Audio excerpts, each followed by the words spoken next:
Welcome to this week's edition of Ask GMBN. Yeah, this is our weekly Sunday show where we answer your questions sent in via the comments section down below videos just like this one and sent in with the hashtag AskGMBN. So let's get rolling, Scott. The first one comes from Justin F, and he asks, how long do you think it'll be until downhill forks are inverted?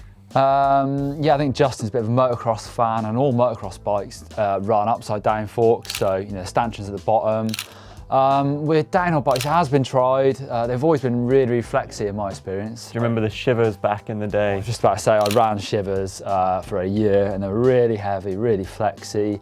So we don't really see it now. I know Manitou have done the Dorado, but Mazzocchi tried it again as well. And then I guess most modern has been for cross country with the RockShox RS1. which is noticeably a little bit flexy, but they sort of don't need to be super, super strong because it's cross country fork. So I don't think we'll see downhill forks go that way. Not yet, anyway. Scott Campbell asks, is the fastest line the smoothest or the shortest? Ooh, it's almost impossible to answer really, isn't it? I guess the straightest, shortest, a lot of the time will be the fastest, but it does depend what's there really. Yeah. Straightest, shortest, most direct. But I guess it also depends, you've got to think about what's after the actual line that you're talking about, whether you need to carry speed or if there's a technical rock section or rooty section that you might need to set up for. Yeah, Sam Hill was a bit of a legend of this in downhill, just taking the shortest, straightest line everywhere, no matter what was there. And I remember him sort of bending cranks just because there was a rock in the way, but he would do it every run anyway, so pretty crazy.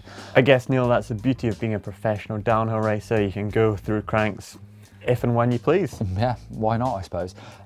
Scott, why not have a look at our how to pick a line video that came out recently and hopefully pick up some tips from that. If it goes back into another turn or a steep section, it doesn't matter so much.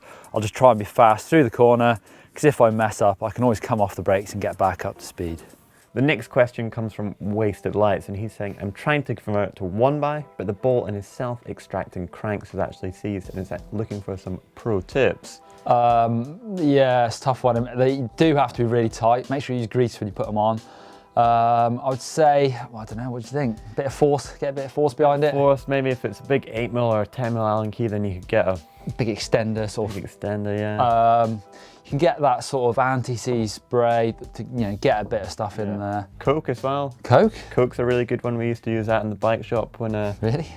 yeah. Not tried that one. Yeah, when the seat post had seized, you'd put it down the seat tube, and it would apparently it seemed to work a couple of times.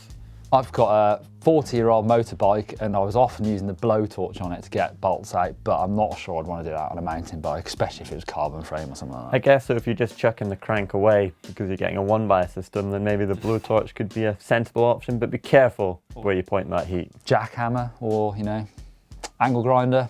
So many tools of the trade. You'll get it off, I'm sure. The next one comes from King Rat. He says, any tips on weight shift? Not so much front to back, but rather side to side. And he says, i.e. when going Mac chicken, raise the eyebrows. Mac chicken, don't know what that is. Side to side, I would say that's probably more about cornering, so laying the bike over. We've done a video on that called leaning the bike in turn, so check that one out. I'll think about trying to pick up your outside elbow when you're cornering. Lay the bike over so you stay kind of to the outside of the bike. Takes a bit of practice. Let's go have a go at leaning the bike over. So try pushing your inside hand down and bringing your outside elbow up into a right angle. Neil, you ready? It's a quick fire round. I'm going to pass it over to you. Pass it over. And we've got 75 seconds. Are you ready? No mumbling. Let's get in there. Do it. 3, 2, 1, go. Colby, ask GMBN, can you do more dirt jump videos? Yes, coming soon. Patrick, can I have those forks? No, they're the bosses. We'll have to ask him. Jake, is it bad to bottom out your suspension? That's a tricky one. It depends, I think. But I'm going to say yes or no. I would say no. It's supposed to be bottomed out occasionally. Dylan, I'm having trouble endoing. Do you have any tips? Check out our endo video. Front brake, but not too much. Yeah, careful. You don't want to go over the bars. Christopher, what's a proper brake lever orientation? Left, right, front, back? There isn't a proper one. Yeah, it depends where you're from, I think. Yeah. We run front on the right. Stuart, any tips for getting maximum air off of very small features like roots and rocks? Yeah, working your bunny hop technique, I'd say. Minecraft Pro Player, is a budget mountain bike bad? I'm a teen and don't have a lot of money, so I'm thinking of buying a budget mountain bike under $1,000. I guess everybody's got to start somewhere. So just get the bike and get out there and hit the trails, and if you're enjoying it and getting on well, then you can upgrade at a later point. Jabes25, guys, can you make a video on spoke guards, please? No, I don't think that you should really be needing the spoke guards. If your mech's set up right, you shouldn't need it. Oh, and we're out of time. Until next time, thanks for your questions. They have been great, but let's move on to Correct Me If I'm Wrong. Correct me if I'm wrong. In this week's Correct Me If I'm Wrong, we've got a video from Jed Goody, and he's 11 years old and he's asking for wheelie tips. Yeah, he's already pretty good, doing a pretty sweet wheelie there. Even got a little turn bar in there just to help balance himself as well. Yeah, I like that. My one tip actually would be try and sit back into the wheelie a little bit more. So imagine if you sat bolt upright on the bike and then tipped it back. You see how your back would also tip back, your arms would stay straight.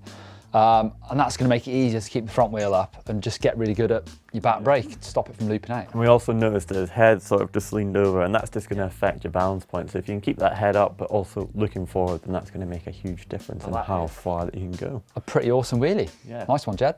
The second Correct Me If I'm Wrong, it comes from Roger Dobman, and he's gone to quite some effort. He's found a corner that he's been struggling with and is looking for some line choice. He's actually done a bit of Photoshop, quite good skills there. Yeah, top art skills here. Right, so let's have a look at the lines he thinks might be wrong. Yeah. The first one, yeah, over the berm, probably not gonna work so well. B, staying really nice and high in the berm the whole way round. Can be really good, but the worst thing you can do with that is just sort of stuff your front wheel over the top of the berm. No coming back from that one. And there's a lot of gravel there, you'd get yourself some serious gravel rash. C, pretty inside, well, kind of to the middle. The thing about berms is all the loose stuff falls to the bottom, so if you go inside a berm, you often hit that and can slide out. I'd say that's the best so far. D is all the way inside in the flat section where I don't think that would work. Yeah, no, and you probably want to sit up a little bit higher if you're wanting to go that inside. What about the last one? Kind of straight in, then going high, squaring off the corner and coming out. Yeah, might not carry the speed so well, but it is a possibility. Doesn't look bad to me. This all really depends on, for me, what's after the corner. So if there's a really flat section and you want to carry speed, I think about the exit of the corner. So maybe try and get high halfway around the corner and then try and exit as fast as you can. If there's another corner coming up, then just rail high the whole way, I would say. It's definitely key is looking ahead to see what the next feature is and how you can set up and carry your speed or get into a good line for it. Cheers, Roger. Love the pictures. Thanks, viewers, for your comments this week. And as ever, you can send your pictures and videos for Correct Me If I'm Wrong to ask@gmbn.com. Or you can leave questions on social media with AskGMBN, the hashtag, or leave your questions in the comments down below and we'll get back to you. Exactly. And whilst you're here, you want to check out some more videos, why not? Click up there for the latest Dirt Shed show. And you can check out when Neil and I have a race on retro versus modern bikes just down there. And as ever, don't forget to subscribe, it's absolutely free. Click right there and you'll get a great video every day of the week. Of course, you should always do that if you haven't done already. You'd be daft not to. Totally free. Doesn't cost you anything. Doesn't, no. And the best part is you can give this video a thumb up like if you enjoyed it.